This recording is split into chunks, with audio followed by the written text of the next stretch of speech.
The morning sun cast long shadows across the dusty training grounds of Marine Corps recruit Depot Paris Island as Sarah Martinez stepped off the bus with 49 other recruits. At 5 feet 4 inches tall and weighing barely 120 pounds, she looked more like a college student than someone who belonged in the toughest military training program in America. Her dark hair was pulled back in a simple ponytail, and her civilian clothes hung loose on her small frame. The other recruits towered over her. Most of the men stood well over 6 feet tall, their muscles already defined from years of high school football or construction work. Even the other women in her platoon appeared more physically imposing. Sarah had always been the smallest person in any room, but here on Paris Island, surrounded by people who looked like they were born to be warriors, she felt impossibly tiny. "Listen up, maggots!" The voice belonged to drill instructor Staff Sergeant Williams, a mountain of a man whose chest seemed as wide as Sarah was tall. His campaign cover cast a shadow over eyes that missed nothing as they scanned the new arrivals. "You are now the property of the United States Marine Corps. Everything you thought you knew about yourselves is wrong. Everything you thought you could do is meaningless. You will be rebuilt from the ground up into Marines, or you will fail and go home to your mothers." Sarah's stomach dropped as several recruits snickered when the drill instructor's gaze lingered on her. She had expected this reaction. Her whole life, people had underestimated her because of her size. Teachers assumed she needed help carrying textbooks. Store clerks asked if she was old enough to drive. Even her own family worried about her decision to join the Marines. "Mom, are you sure about this?" Her older brother Miguel had asked just 2 weeks earlier as they sat in her childhood bedroom in San Antonio.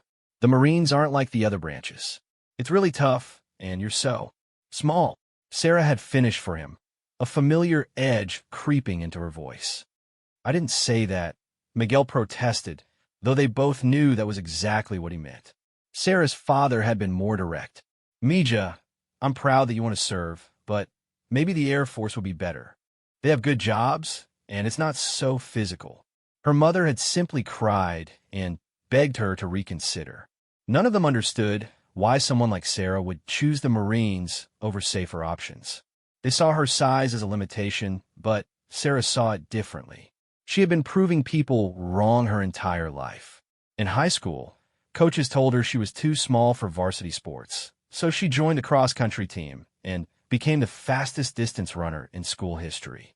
When guidance counselors suggested community college because her family couldn't afford university, she earned a full academic scholarship. When her college professors doubted she could handle advanced engineering courses, she graduated summa cum laude with a degree in mechanical engineering. But standing in the South Carolina heat, watching drill instructor Williams eye her like she was already a failure, Sarah felt a familiar doubt creeping in. Maybe this time was different. Maybe there were some challenges that determination alone couldn't overcome. "Recruit Martinez." Staff Sergeant Williams's voice cut through her thoughts like a blade. "Yes, sir." Sarah snapped to attention, though she had to crane her neck to make eye contact with the towering drill instructor. "Are you here to waste my time, recruit?" "No, sir." "Are you sure? Because you look like you took a wrong turn on the way to cheerleader camp." Several recruits laughed openly now. Sarah felt her cheeks burn with embarrassment and anger, but she kept her voice steady. "I'm here to become a Marine, sir." Staff Sergeant Williams stepped closer, close enough that Sarah could smell the starch in his uniform. "Marines are warriors, recruit. Warriors don't come in fun-size packages." More laughter rippled through the formation.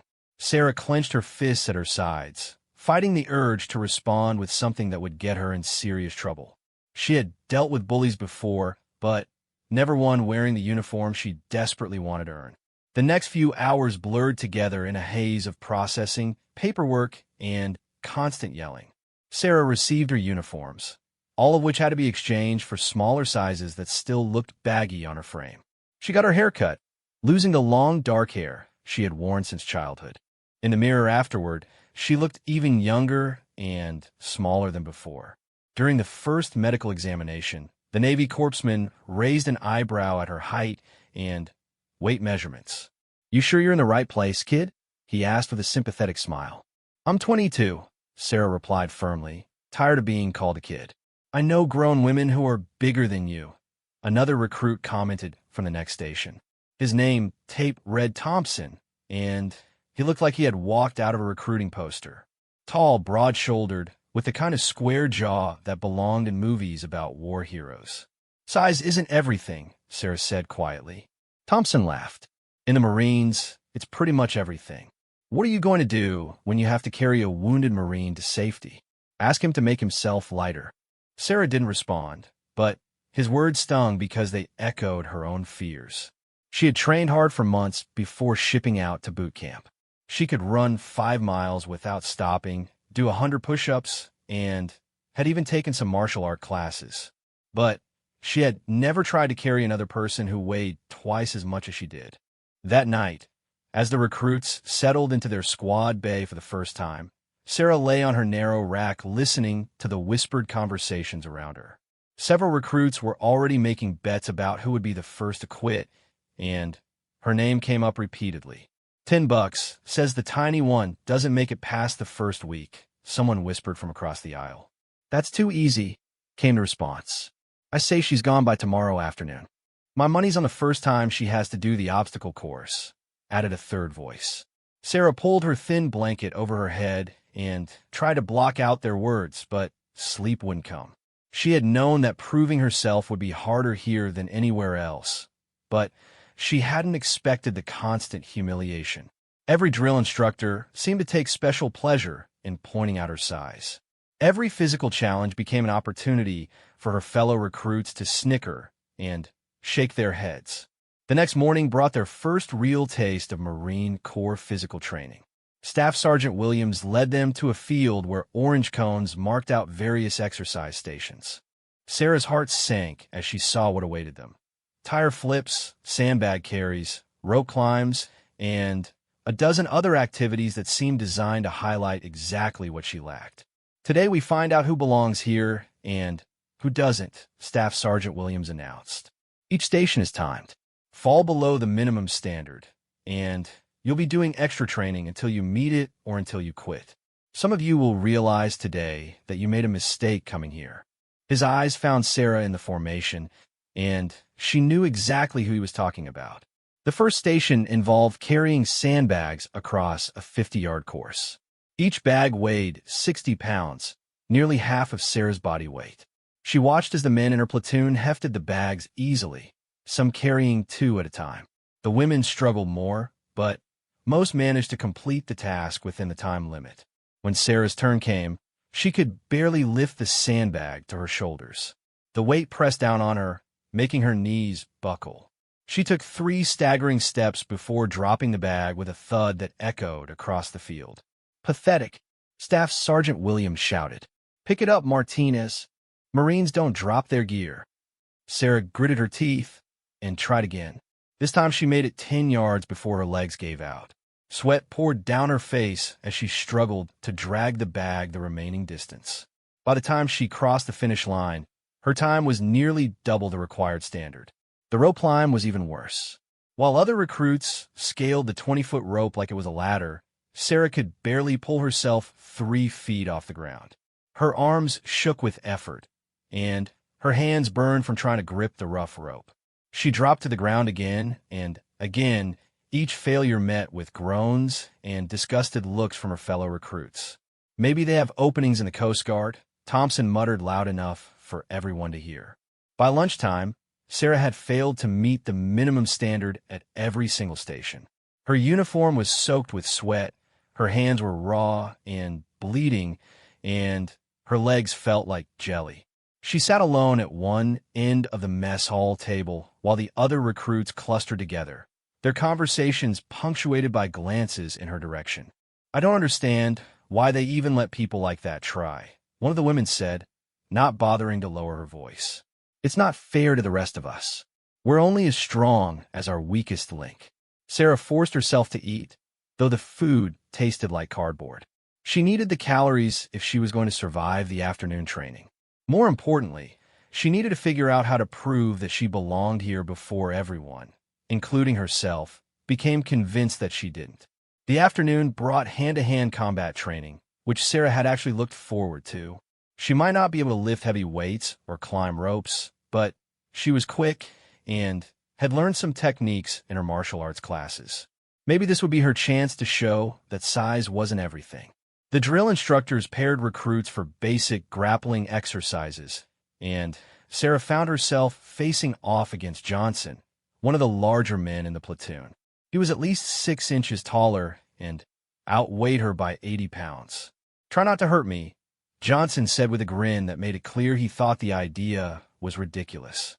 The instructor demonstrated the technique, a simple takedown that relied on leverage and timing rather than brute strength. Sarah paid careful attention, noting how the instructor used his opponent's weight against him.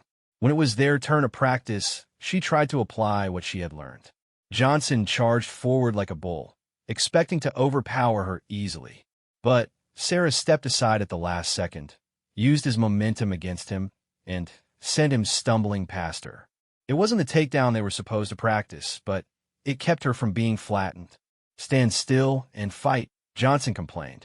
"You're supposed to practice the technique, not just run away." Sarah tried the proper technique on the next exchange. She grabbed Johnson's wrist and attempted the takedown, but he was simply too heavy and strong. He shrugged off her grip like she was a child and put her on her back with minimal effort.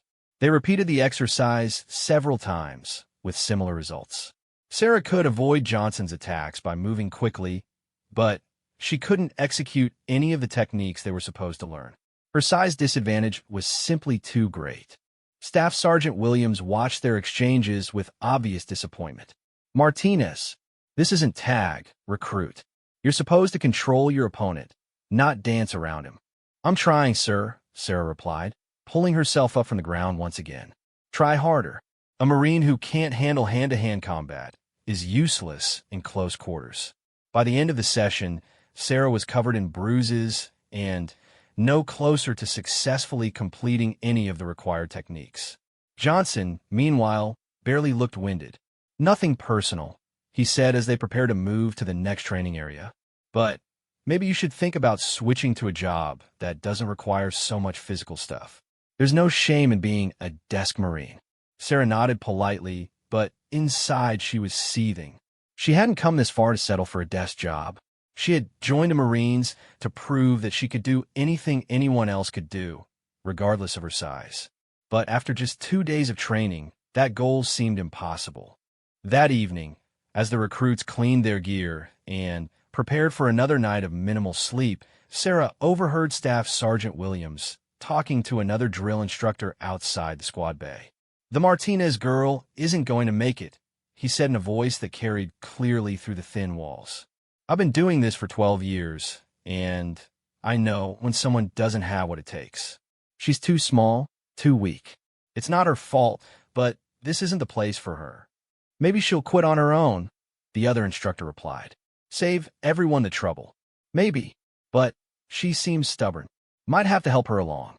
Sarah lay in her rack that night, staring at the ceiling and fighting back tears.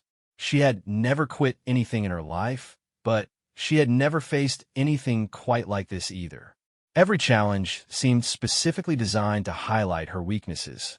Every instructor seemed convinced she would fail. Even her fellow recruits had written her off. Maybe they were right. Maybe some dreams were just too big for some people. But as she lay there in the darkness, listening to the sounds of dozens of other recruits trying to sleep, Sarah remembered why she had come here in the first place. It wasn't just to prove other people wrong. It was to prove something to herself. She had always believed that with enough determination and hard work, any obstacle could be overcome. She wasn't ready to stop believing that yet. The next morning would bring new challenges and new opportunities to fail. But it would also bring new chances to find a way forward. Sarah had been underestimated her entire life, and she had turned that into her greatest strength. She wasn't sure how she was going to survive the next 11 weeks of boot camp, but she was determined to find a way. As she finally drifted off to sleep, Sarah made herself a promise. No matter what happened tomorrow, no matter how many times she failed or fell down, she would get back up. She would keep trying. She would find a way to become the Marine she knew she could be, even if no one else believed it was possible. The road ahead was longer and harder than she had imagined, but Sarah Martinez wasn't ready to surrender. Not yet. Week 3 of boot camp arrived with the same relentless South Carolina humidity, but Sarah had learned to use the pre-dawn hours differently than her fellow recruits. While they caught every possible minute of sleep, she had begun waking an hour early to practice in the dim light filtering through the squad bay windows. Her body had adapted somewhat to the constant physical demands, though she still struggled with many of the strength-based challenges. The daily runs were becoming easier. Her small frame actually gave her an advantage in endurance activities. But the combat training remained her biggest obstacle, and she knew the upcoming evaluation would determine whether she could continue. "Martinez, you're up," called Corporal Stevens, the assistant drill instructor who had taken a slightly less hostile approach to Sarah's training. Unlike Staff Sergeant Williams, Stevens seemed more interested in finding solutions than highlighting problems. Sarah stepped into the ring where she would face off against Peterson, a recruit who had wrestled in high school and stood nearly a foot taller than her. The other recruits gathered around, and she could hear the familiar whispers and side bets about how quickly she would be defeated. "Remember what we worked on yesterday?" Corporal Stevens said quietly as he checked her protective gear. "Size and strength aren't everything in combat. Use your brain. Then you use their own momentum against them." Now, facing Peterson in the ring, Sarah tried to remember everything Stevens had taught her. The whistle blew, and Peterson immediately charged forward, just as Stevens had predicted. He was confident, expecting to end the match quickly like he had with every other opponent. Sarah didn't retreat this time. Instead, she stepped slightly to the side at the last moment, grabbed Peterson's outstretched arm, and used his forward momentum to pull him past her while she dropped low and swept his legs. The combination of moves happened so quickly that Peterson barely had time to realize what was happening before he hit the mat hard. The squad bay fell silent. Peterson looked up from the ground with confusion and embarrassment, clearly not understanding how someone half his size had put him down so easily. "Lucky shot," Thompson called out from the crowd, but his voice lacked its usual confidence. Peterson got back to his feet, his face red with anger now. "That won't work twice," he muttered, adjusting his stance and approaching more carefully. This time, Sarah waited for him to commit to an attack. When Peterson lunged forward with a grabbing motion, she ducked under his arms, stepped behind him, and used a technique Stevens had called taking the back. She wrapped her arms around Peterson's waist and dropped her weight, pulling him backward off balance. Peterson tried to use his strength advantage to break free, but Sarah had already established her position.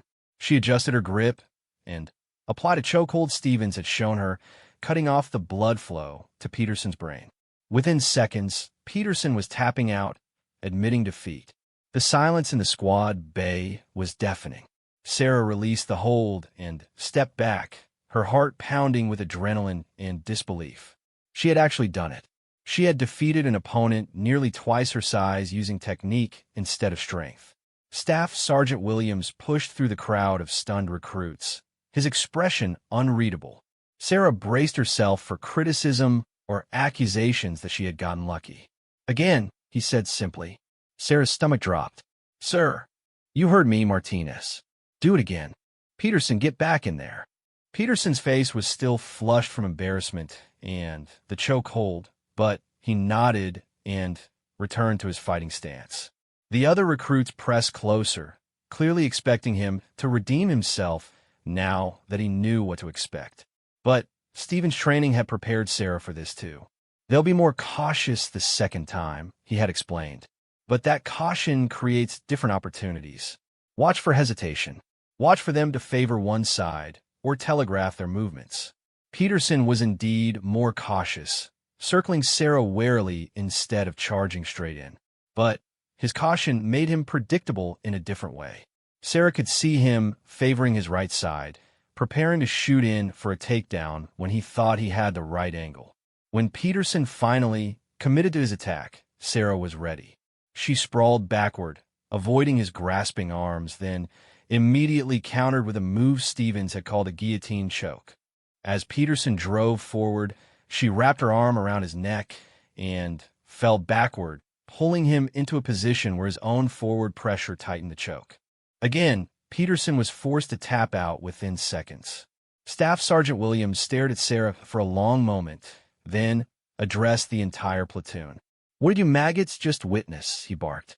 "Recruit Martinez defeated Recruit Peterson, sir," came the confused responses. "Ow! Peterson has 80 pounds on her. He was a high school wrestler. He should have destroyed her without breaking a sweat. So how did a tiny little thing like Martinez put him on his back twice?" The recruits looked at each other uncertainly. Sarah remained at attention, not sure if she was being praised or set up for humiliation. "She used her brain," Williams shouted. "She studied her opponent. She used technique instead of trying to match strength she doesn't have. She fought smart instead of fighting angry. This is what happens when you think like a Marine instead of thinking like a street fighter." Williams turned to Peterson, who was still catching his breath and looking thoroughly defeated. "Peterson, what did you learn from this embarrassment?" "Sir, I learned that I shouldn't underestimate my opponent, sir." "Damn right. You fought like you expected to win just because you're bigger. You didn't respect your opponent, you didn't think tactically, and you got your ass handed to you by someone half your size. Do you think the enemy is going to be impressed by your high school wrestling trophies?" Peterson's face burned red. "No, sir." Williams turned back to Sarah. "Martinez, don't think this changes anything. You still can't carry a wounded Marine to safety. You still can't haul gear that weighs more than you do. But you just proved that when it comes to hand-to-hand combat, size isn't everything if you know what you're doing." The next few days brought a subtle but noticeable shift in how the other recruits treated Sarah. The open mockery stopped, replaced by cautious curiosity. Several recruits approached her during free time, asking about the techniques she had used. "Where did you learn that stuff?" asked Martinez, no relation, one of the women in the platoon who had previously ignored Sarah completely. "Corporal Stevens has been working with me," Sarah explained. "He says there are ways to fight that don't depend on being the biggest or strongest person." "Could you show me some of that?" Martinez asked. "I'm bigger than you, but some of these guys are huge. I could use some techniques that don't rely on out-muscling them." Soon Sarah found herself leading informal training sessions during the few minutes of free time the recruits were allowed. Stevens noticed and began joining these sessions, helping to teach the techniques properly and safely. "This is good," he told Sarah one evening after a particularly productive training session. "Marines help other Marines get better. That's what teamwork looks like." But not everyone was pleased with Sarah's newfound respect. Thompson and his group of friends seemed to take her success as a personal insult. "So she got lucky against Peterson," Thompson said loudly enough for Sarah to overhear during chow time. "Peterson's not even that good. Any of us could take her down without breaking a sweat." "Then why don't you prove it?" Martinez challenged. "She's been helping people get better at fighting. Maybe you could learn something too." Thompson's eyes narrowed. "I don't need to learn anything from someone who barely weighs 100 pounds. And I don't like the way everyone's acting like she's suddenly some kind of badass just because she got lucky once." The tension came to a head during the next combat training session. Staff Sergeant Williams was demonstrating defensive techniques against multiple attackers when Thompson raised his hand. "Sir, request permission to ask a question." "What is it, Thompson?" "Sir, we've been learning a lot about fighting one-on-one, but what happens in a real situation where there are multiple attackers? How would someone like Martinez handle that?" Williams studied Thompson for a moment, clearly recognizing the challenge being issued. "Interesting question, Thompson. Why don't you help us find out? You and for volunteers come up here and show Martinez what a multiple attacker scenario looks like." Sarah's stomach dropped. She could handle one opponent now, especially if she could use the technique Stevens had taught her. But 5 opponents at once? That seemed impossible, regardless of technique. Thompson grinned and quickly selected Johnson, Peterson, and 2 other large recruits. They surrounded Sarah in the training circle, clearly relishing the opportunity to put her back in her place. "The rules are simple," Williams announced. "Martinez has to stay in the circle. Everyone else tries to take her down. When she goes down, the exercise is over. Begin." For a moment, nobody moved. Then Thompson nodded to the others, and they began closing in from all sides. Sarah's mind raced. Everything Stevens had taught her was designed for one-on-one combat. How could those techniques work against 5 opponents at once? She couldn't watch all of them simultaneously, couldn't predict where the attacks would come from. Johnson moved first, grabbing for her from behind. Sarah twisted away, but that put her directly in Peterson's path. She barely managed to duck under his reaching arms before Thompson closed in from her left side. For several seconds, Sarah managed to stay upright through pure speed and desperation. She ducked, twisted, and rolled, always moving, never staying in one place long enough for her attackers to coordinate their efforts. But it couldn't last. There were too many of them, and they were learning to work together. Thompson finally caught her arm as she tried to spin away from Johnson. Peterson grabbed her other arm, and suddenly she was trapped between them while Johnson approached from behind. This was it. She was going to go down in front of the entire platoon, and all the respect she had earned would disappear in an instant. Thompson's grin widened as he prepared to take her to the ground. But then Sarah remembered something Stevens had said during their private training sessions. Sometimes the best defense is a good offense. If you can't avoid the fight, make sure you win it quickly. Instead of trying to break free from Thompson and Peterson's grip, Sarah used their hold on her arms as an anchor point. She jumped up and drove both feet into Johnson's chest as he approached from behind. The kick sent him flying backward into the crowd of watching recruits. Before Thompson and Peterson could react to their partner's sudden departure, Sarah had twisted in their grip and driven her elbow hard into Peterson's solar plexus. He doubled over, gasping for air and releasing her arm. Now she was only dealing with Thompson, and she had learned how to handle larger opponents. She grabbed his wrist, stepped under his arm, and used a technique Stevens called an arm drag to pull him off balance. As Thompson stumbled forward, Sarah stepped behind him and applied the same chokehold she had used on Peterson days earlier. Thompson tried to use his size advantage to break free, but Sarah had positioned herself perfectly. The more he struggled, the tighter the choke became. Within seconds, he was tapping out just like Peterson had. The 4th and 5th recruits had stopped their advance when they saw their partners go down so quickly. They stood uncertainly at the edge of the circle, clearly not eager to face Sarah one-on-one after what they had just witnessed. Staff Sergeant Williams blew his whistle. Exercise complete. Sarah released Thompson and stepped back, her chest heaving from exertion and adrenaline. She couldn't quite believe what had just happened. She had not only survived a 5-on-1 scenario, but had actually defeated her attackers. The squad bay was completely silent. Even the drill instructors looked impressed. Johnson was still sitting on the ground, rubbing his chest where Sarah's feet had connected. Peterson was bent over, trying to catch his breath. Thompson's face was red with embarrassment and the lingering effects of the chokehold. Williams walked to the center of the circle and addressed the entire platoon. "What did you maggots just learn?" "Sir, we learned that numbers don't always matter, sir," came a hesitant response. "Wrong. You learned that preparation matters. You learned that technique matters. You learned that thinking like a warrior matters more than looking like one." Williams gestured towards Sarah. Martinez didn't win that fight because she got lucky. She won because she trained harder than her opponents. She studied techniques they didn't know. She kept her head while they relied on size and anger. He turned to Thompson, who was still trying to recover his composure. "Thompson, what did you learn from this experience?"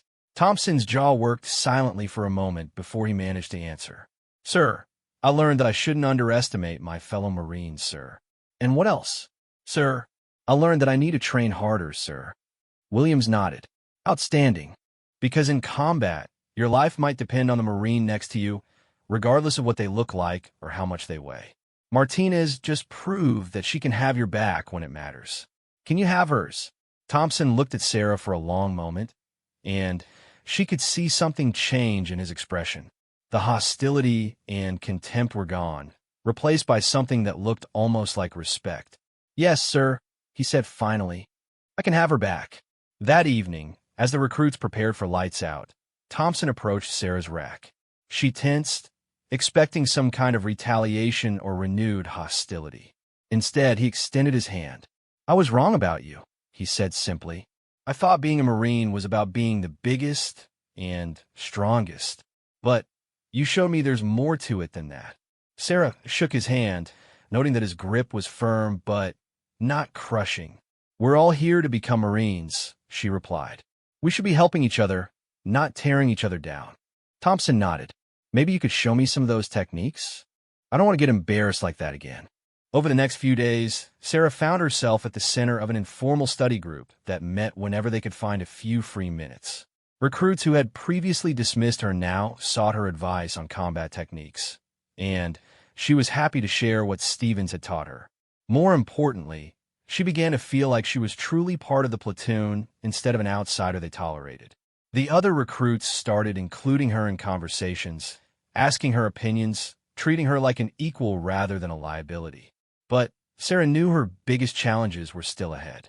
The combat evaluations had shown that she could hold her own in hand-to-hand fighting, but boot camp would test every aspect of her physical and mental capabilities.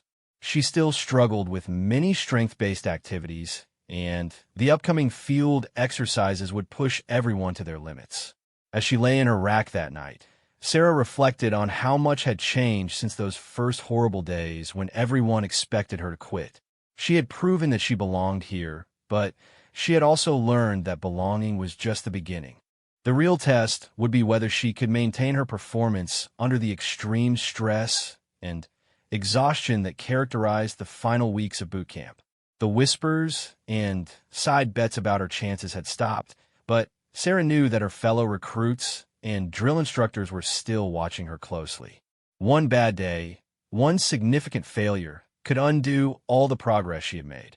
She was no longer fighting just to prove others wrong.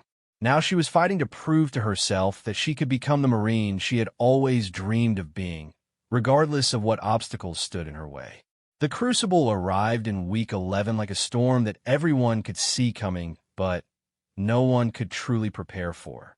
54 hours of continuous training with minimal food, almost no sleep, and constant physical and mental challenges designed to break down everything the recruits thought they knew about their own limitations. Sarah had spent the previous weeks steadily building her reputation as someone who could handle herself in combat, but the Crucible would test far more than fighting skills. It would challenge her endurance, her ability to function under extreme stress, and, most importantly, her capacity to lead and support her fellow recruits when they were all pushed beyond their breaking point. The exercise began at 200 hours on a Monday morning with a 12-mile hike in full gear. Sarah's pack weighed 65 pounds, more than half her body weight, but she had learned to distribute the load efficiently and maintain a steady pace that conserved energy for the long haul ahead. As the platoon moved through the darkness of the South Carolina wilderness, she could hear the heavy breathing and occasional stumbles of recruits who were already struggling with fatigue. These men and women had seemed so much stronger than her during those early weeks of training, but now in conditions that favored endurance over raw power, the playing field was more level. "Martinez," whispered Thompson from somewhere behind her in the formation. "How are you holding up?" "Good so far," she whispered back, surprised by the genuine concern in his voice. Their relationship had completely transformed since their confrontation in the combat ring. Thompson had become one of her most reliable training partners and had even started defending her when new recruits made comments about her size. "My shoulders are killing me," he admitted. "This pack feels like it weighs 200 pounds. Sarah glanced back and could see Thompson struggling with the weight distribution. His pack sat too high on his shoulders, putting pressure on the wrong muscle groups and creating unnecessary strain. "Stop for a second," she whispered. "Let me help you adjust the straps." Thompson looked hesitant. Stopping during a formation hike was technically against regulations, and they risked falling behind the group. But his discomfort was obvious, and Sarah knew that improperly fitted gear would only get worse over the next 50 hours. Working quickly in the darkness, Sarah helped Thompson redistribute the weight in his pack and adjust the shoulder straps to a more comfortable position. The process took less than 2 minutes, but it made an immediate difference in his posture and breathing.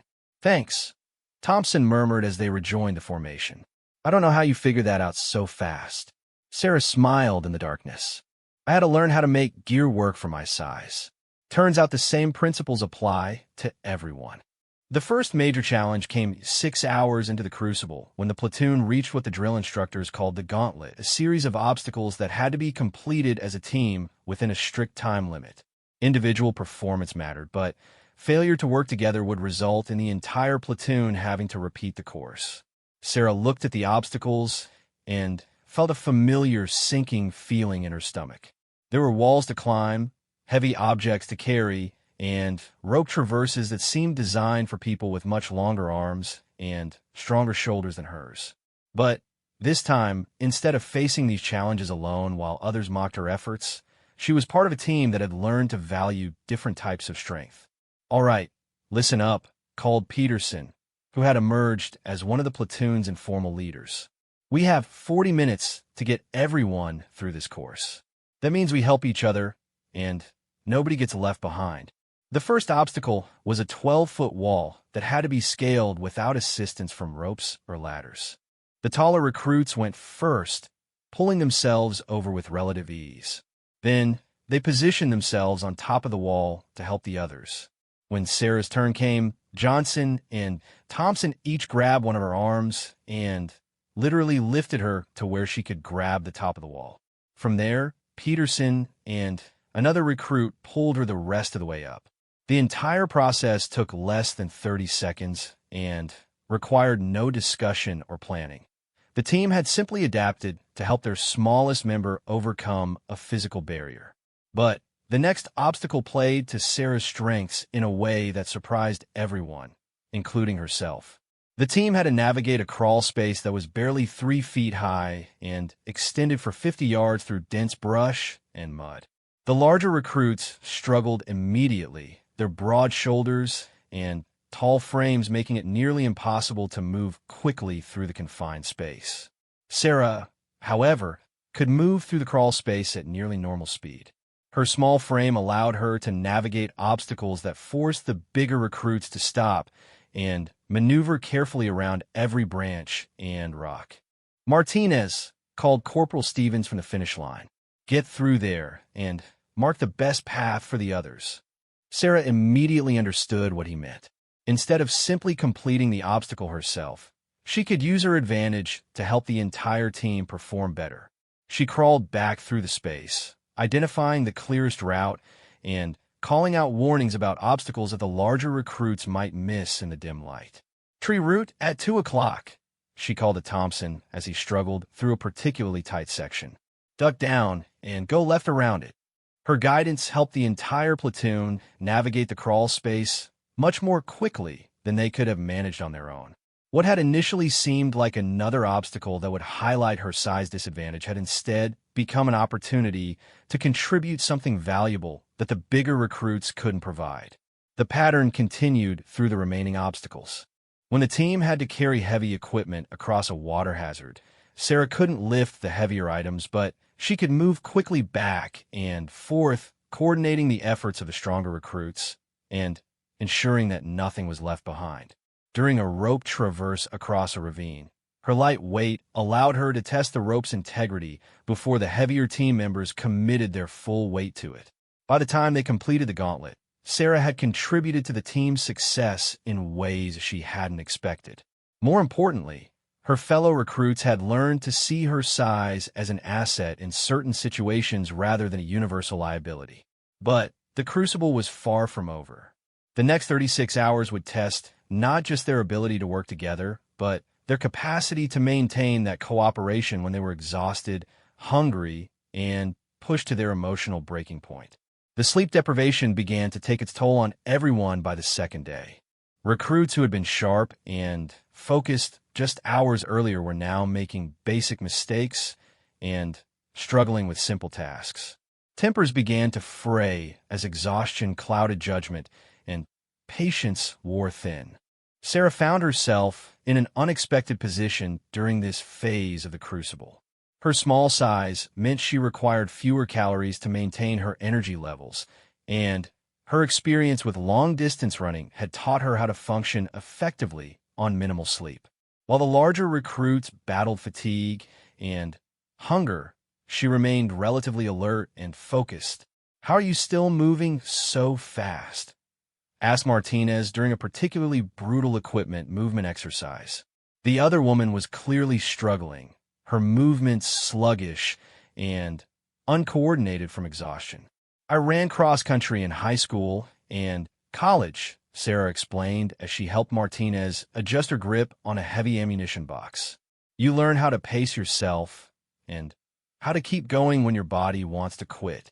What Sarah didn't mention was that she had also learned something else during those years of distance running: how to support teammates who were struggling. In cross-country, individual performance mattered, but team scores were what determined victories. She had spent countless hours learning how to pace herself in ways that would help her teammates run their best races.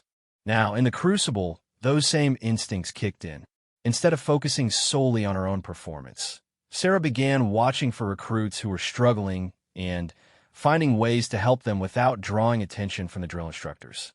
When Johnson started stumbling during a night navigation exercise, clearly disoriented from sleep deprivation, Sarah quietly guided him back to the correct heading without making him feel incompetent. When Peterson began making careless errors during weapons maintenance, she casually demonstrated the proper technique while working on her own weapon, allowing him to observe and correct his mistakes without being directly instructed. The most challenging moment came during the final day when the platoon was assigned to carry a wounded teammate across several miles of difficult terrain. The wounded Marine was played by Thompson, who had to remain completely limp while his teammates took turns carrying him to safety. Sarah's heart sank when she realized the implications. There was no way she could carry Thompson's weight for any significant distance. She weighed barely over half of what he did, and the terrain was rough and uneven. This seemed like the perfect scenario to highlight exactly why someone her size didn't belong in the Marines. But Peterson had other ideas. "We're going to rotate carriers every 100 yards, he announced as the team prepared to move out. Everyone takes a turn, and everyone helps support the carrier. When Sarah's turn came, she expected to last maybe 50 yards before her legs gave out under Thompson's weight. But Peterson positioned himself on Thompson's other side, bearing most of the weight while allowing Sarah to maintain the appearance of carrying her share of the load. "This is teamwork," Peterson said quietly as they moved across the rough ground. "Marines don't leave Marines behind, and they don't let Marines fail when there's a way to help them succeed." But Sarah wasn't content to simply be carried by her teammates. As they moved through the exercise, she began to notice things that the exhausted carriers were missing.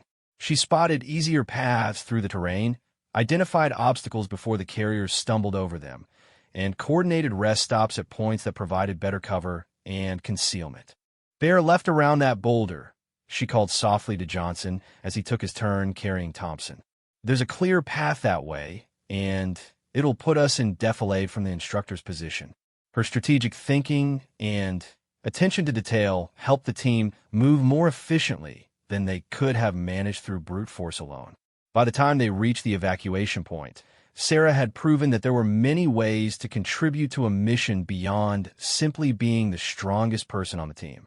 Staff Sergeant Williams was waiting at the finish line with the other drill instructors, their faces unreadable as they watched the exhausted recruits complete the final challenge of the crucible. "Platoon halt," Williams commanded. "Set down the casualty and form up." The recruits arranged themselves in formation, swaying slightly from exhaustion, but standing as straight as they could manage. Sarah found herself in the front rank, flanked by Thompson and Peterson, two of the recruits who had initially been most skeptical of her abilities. Williams walked slowly along the formation, studying each recruit with the same intense scrutiny he had used during their first day on Paris Island. But something had changed in his expression. The constant disapproval and skepticism had been replaced by something that looked almost like pride. 54 hours ago, Williams began, his voice carrying clearly across the formation, "You were recruits. You were individuals focused on your own performance, your own survival, your own success. Some of you were strong. Some of you were fast. Some of you were smart. But you were not Marines. He paused in front of Sarah, and for a moment she thought he was going to single her out for criticism. Instead, he continued his speech while looking directly at her. Marines are not defined by their individual capabilities, Williams said. Marines are defined by their ability to work as a team, to support each other, and to accomplish the mission regardless of the obstacles they face. Over the past 54 hours, you have learned to see each other's strengths instead of focusing on each other's weaknesses. You have learned to adapt your tactics to the capabilities of your team. Most importantly, you have learned that there are many different ways to contribute to success. William stepped back and addressed the entire formation again. Some of you are big and strong. Some of you are fast and agile. Some of you are smart and strategic. The Marine Corps needs all of these qualities, and the best teams are the ones that know how to use every tool at their disposal. He gestured towards Sarah without calling her out by name. I have seen recruits who looked like perfect Marines wash out of this program because they couldn't work with others. I have seen recruits who seemed too small or too weak become outstanding Marines because they found ways to contribute that nobody else could provide. The uniform doesn't care what you look like. The enemy doesn't care how much you can bench press. What matters is whether you can function as part of a team when everything is on the line. The speech continued for several more minutes, but Sarah barely heard the rest of it. For the first time since arriving at Paris Island, she truly believed that she belonged here. She had not only survived the crucible, but had contributed to her team's success in meaningful ways. Her fellow recruits no longer saw her as a liability to be protected, but as a teammate whose unique capabilities made the entire unit stronger. As the formation was dismissed and the recruits began the long process of cleaning gear and preparing for the graduation ceremony, Thompson fell into step beside Sarah. "I owe you an apology," he said seriously. "Not just for the way I treated you at the beginning, but for the way I thought about what it means to be a Marine. I thought it was all about individual strength and toughness. But you show me that the best Marines are the ones who make everyone around them better." Sarah nodded, too tired and emotional to trust her voice. The journey from that first humiliating day to this moment of acceptance had been longer and harder than anything she had ever experienced.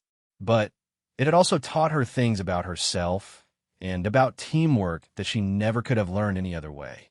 The final week of boot camp passed in a blur of preparations and ceremonies. Sarah had officially become a Marine, but more importantly, she had earned the genuine respect and friendship of her fellow Marines.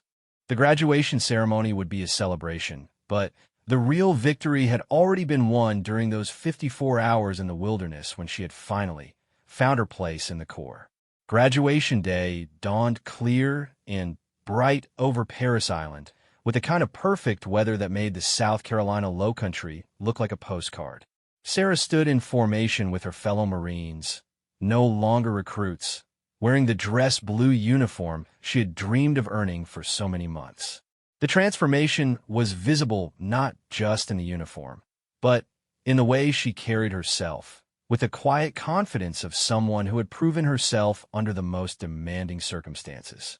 The weeks following the crucible had been a whirlwind of final evaluations, administrative processing, and preparation for the ceremony. But for Sarah, the most meaningful moments had come in the quiet conversations with her fellow Marines as they reflected on their shared journey. "You know what's funny?" Peterson had said one evening as they cleaned their rifles for the final time in the squad bay. "I used to think the Marines were about finding the toughest, strongest people and making them even tougher. But now I think it's more about finding people who won't quit and teaching them how to work together." Thompson had nodded in agreement. "Martinez taught me that," he said, using Sarah's last name with the same respect he showed any other Marine. "She showed us that there are a lot of different ways to be strong." Now, as Sarah stood in formation waiting for the ceremony to begin, she could see her family in the stands. Her parents had flown in from San Antonio, along with her brother Miguel and several aunts, and uncles who had insisted on witnessing this moment. Her mother was already crying, and the ceremony hadn't even started yet. Sarah's father caught her eye and nodded with a pride that needed no words. The man who had once suggested she join the Air Force instead of the Marines now looked at her with an expression of pure admiration. He understood, perhaps for the first time, exactly what his daughter had accomplished. But the most significant moment for Sarah came when she spotted Corporal Stevens in the crowd of drill instructors and training staff. He had been reassigned to a different company after the Crucible, but he had made a point of attending her graduation ceremony. When their eyes met, he gave her a slight nod and a smile that conveyed more approval than any speech could have expressed. Stevens had been more than an instructor to Sarah. He had been a mentor who saw potential where others saw limitations, who taught her that success in the military wasn't about conforming to a single standard, but about finding ways to excel within her own capabilities. The techniques he had taught her had been important, but the confidence he had instilled was even more valuable. As the graduation ceremony began, Sarah found herself thinking not just about the past 13 weeks, but about the future that lay ahead. She had orders to report to Camp Lejeune in North Carolina for advanced training in combat engineering, a field that would challenge both her technical skills and her problem-solving abilities. The choice of specialty had surprised some people who expected her to pursue a less physically demanding career field. But Sarah had specifically requested combat engineering because it represented the perfect combination of intellectual challenge and physical application.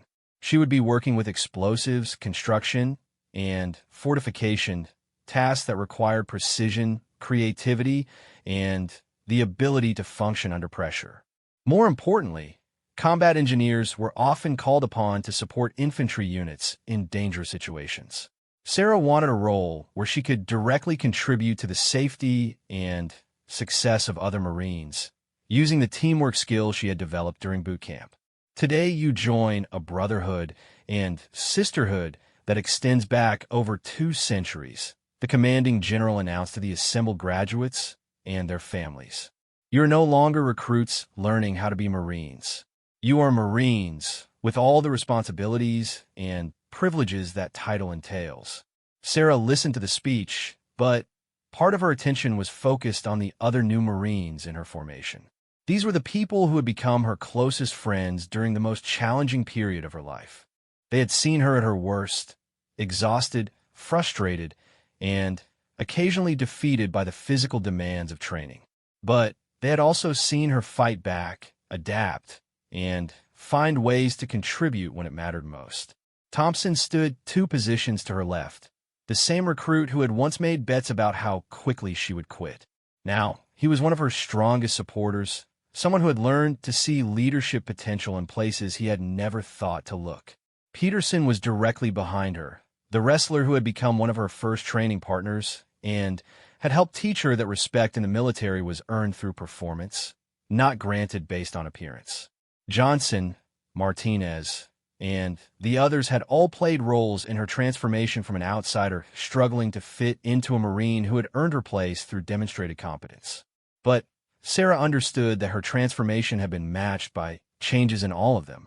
They had all learned lessons about teamwork, adaptability, and the value of diverse capabilities that would serve them throughout their military careers. The presentation of the eagle, globe, and anchor, the symbol that marked their official transition from recruits to Marines, was the emotional climax of the ceremony. Sarah had imagined this moment countless times during the difficult early weeks of training, but the reality was even more powerful than her expectations. When Staff Sergeant Williams pinned the emblem to her collar, he paused for just a moment longer than regulation required.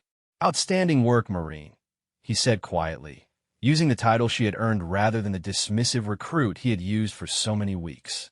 Sarah met his eyes and saw something she had never expected to see there, genuine pride in her accomplishments. Williams had been her harshest critic and most demanding instructor, but he had also been the one who had pushed her to exceed her own expectations. "Thank you, sir," Sarah replied, meaning far more than just the simple acknowledgement of his congratulations. Williams nodded and moved on to the next Marine, but Sarah knew that moment would stay with her for the rest of her career. She had earned the respect of someone whose approval meant more to her than any award or recognition could have. After the ceremony, Sarah's family rushed to find her among the crowd of new Marines and their relatives. Her mother's tears had turned from sadness to joy, and she hugged Sarah with a fierceness that spoke to months of worry and pride. "I'm so proud of you, Mija," her mother whispered. "I was so scared when you left, but now I see what you knew all along. You were meant to be here." Her father's embrace was equally emotional, though he tried to maintain his composure. "You proved us all wrong," he admitted. "I thought I was protecting you by suggesting other options, but you knew better than any of us what you could accomplish." Miguel was perhaps the most affected by seeing his little sister in her Marine uniform. "I always knew you were tough," he said, his voice thick with emotion. "But I never imagined you could do something like this. You've changed how I think about what's possible." As the family celebration continued around her, Sarah found herself approached by several of her fellow Marines and their families. Thompson's parents wanted to thank her for helping their son learn about teamwork and leadership. Peterson's girlfriend was curious about the combat techniques that Sarah had taught him. Johnson's father, a retired Army sergeant, wanted to congratulate her on what he called an outstanding example of military bearing and adaptability. But the conversation that meant the most to Sarah came when Corporal Stevens approached her family's gathering. "Mr. and Mrs. Martinez," he said, introducing himself to Sarah's parents. "I'm Corporal Stevens. I had the privilege of working with your daughter during her training." Sarah's mother immediately began thanking Stevens for his role in her daughter's success, but he raised a hand to stop her. "Ma'am, with all due respect, I didn't make your daughter into a Marine," Stevens said seriously. "She was already a Marine when she arrived here. She just needed to prove it to herself and to the people around her. My job was just to give her the tools she needed to show what she was capable of." Stevens turned to address Sarah directly.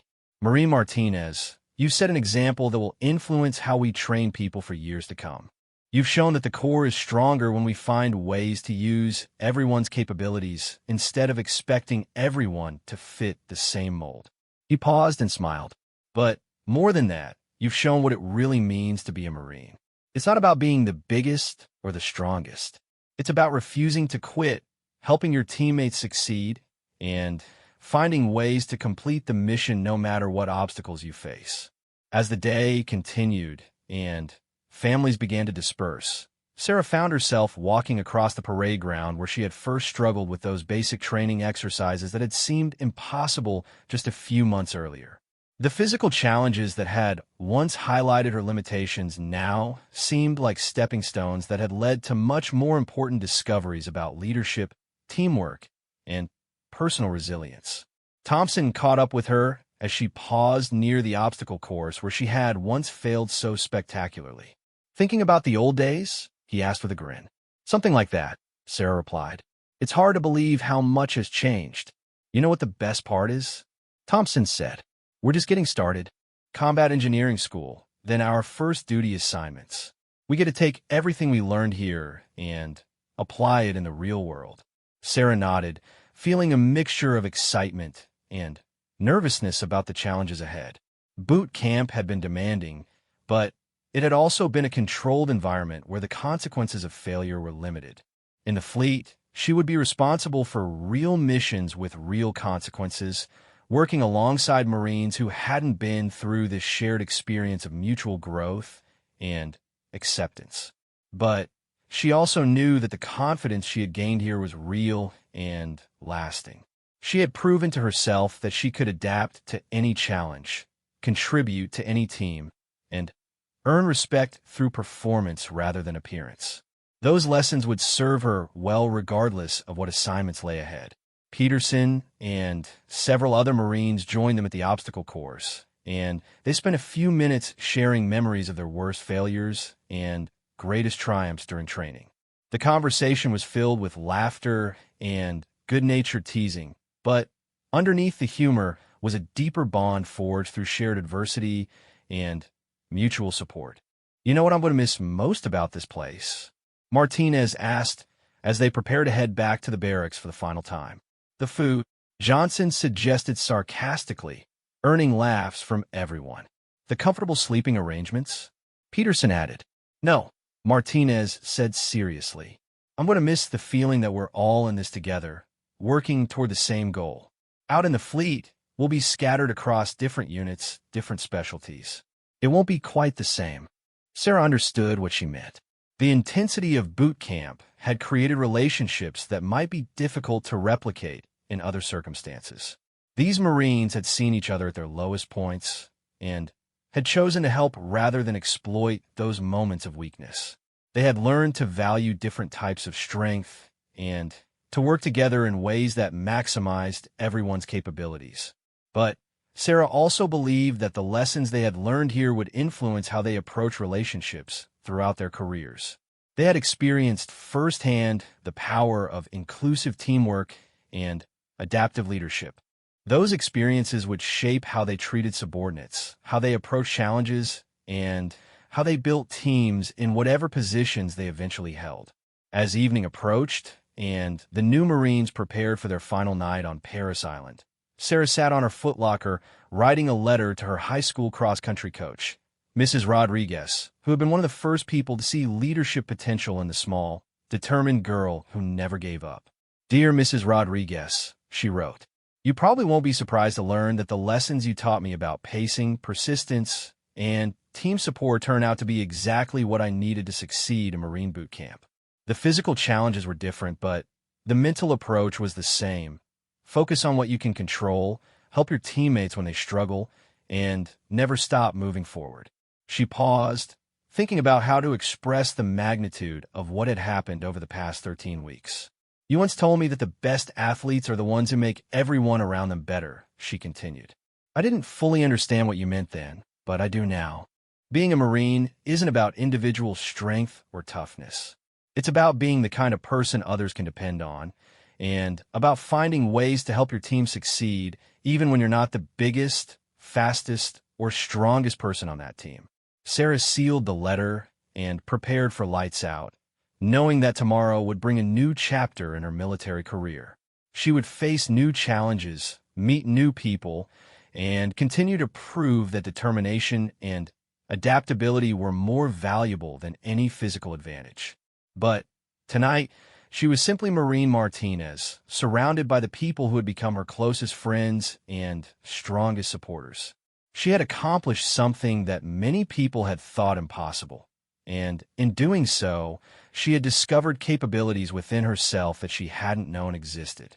The lights went out in the squad bay for the final time, but Sarah lay awake for a few more minutes, listening to the quiet conversations and occasional laughter of her fellow Marines.